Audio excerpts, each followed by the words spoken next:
Here we are on the hillsides of Beit Shemesh, and you can see the low hills that all build up, rising into Jerusalem. Here in front of us, you see the Kever of Dan through the trees. It's an old building. It's a building that has a lot of history, obviously, attached to it. For those of us who got here in Israel in the 90s, it was quite a happening place. There was a whole yeshiva here. There was a wedding hall that was built by some of the rabbis of Nar Shalom. There was action all the time, people doing barbecues. I remember once we came here and even had a soccer game. There is not so much left today, just the original building.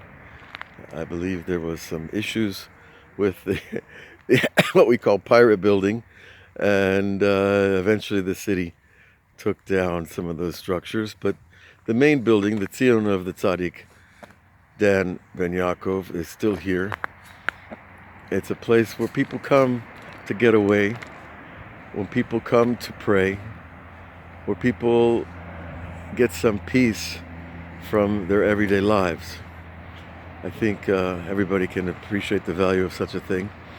When you come to a place where a holy man has been buried for 3,500 years, it adds a little weight to the event, if you know what I mean. Dan was a student of his father Yaakov, obviously, as all the sons were, but his gift clearly was the ability to be objective. Now, how do you become objective? Well, you have to be able to weigh things from both sides of the story. We see here the opening of the building.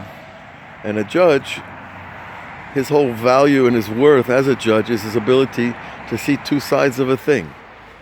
And this is one of the reasons why the Jewish world and the Orthodox world especially is so powerfully dedicated to the learning of the Talmud, because the Talmud is always teaching us how to see things from many sides and not from one side, which is usually my side, which oftentimes excludes everybody else's side. So Dan had that power, and he was brought up from Egypt with all the tribes. Rashi tells us that all the tribes were brought up, their bones and their coffins, from Egypt when the Jews returned with Moses. And we know that Yosef Tzaddik asked to be taken out of Egypt, and he was promised such a thing, but all the other sons of Jacob were also brought out. Now here we're inside the main room of the Zion, and it's a pretty humble structure, really. You see here the grave marking with some of the verses about Dan. There's a friend here praying, and it's really quite simple. You have the classic dome structure. They're working on it now, refinishing the walls. What I find most beautiful about these places is their simplicity. That in a world where so much is placed on the emphasis of beauty and extravagance and taking care of things to the maximum degree, we come to these old places in Israel, and they're all very, very humble. You can see, you got a country road, you've got a rocky ways up into the hills, and you have very simple structure. And here's some fellows hanging out. At the end of the day, they've been working hard fixing up the place. And, it gives you the sense of simplicity, which is really part of what religion is all about, is to find the simplicity within this tremendous complexity. Here you see a beautiful painting with all the 10 Tehillim of Tikkun Klali that Rabbi Nachman gave to us. And we'll be talking about that later in our Patreon shir on Tikkun Abrit, on the purity of relationships with the opposite gender.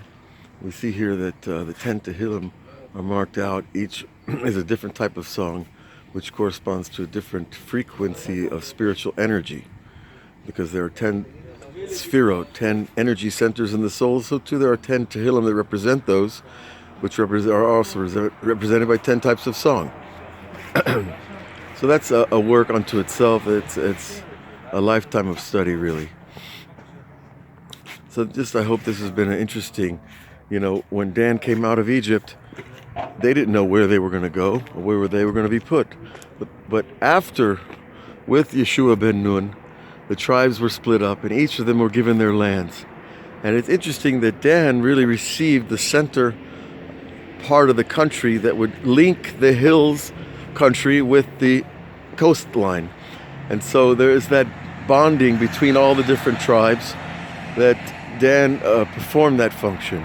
And he is really buried here in the middle of the country, between Jerusalem and the sea, between the north and the south, Beersheba and Tzfat. And we have Highway 44 going by, which goes right down towards Lod and the airport and Tel Aviv.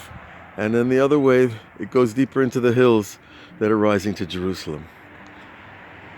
So we're going to stop and organize ourselves and learn some Torah together. Hopefully we will see you again, and God bless all of you.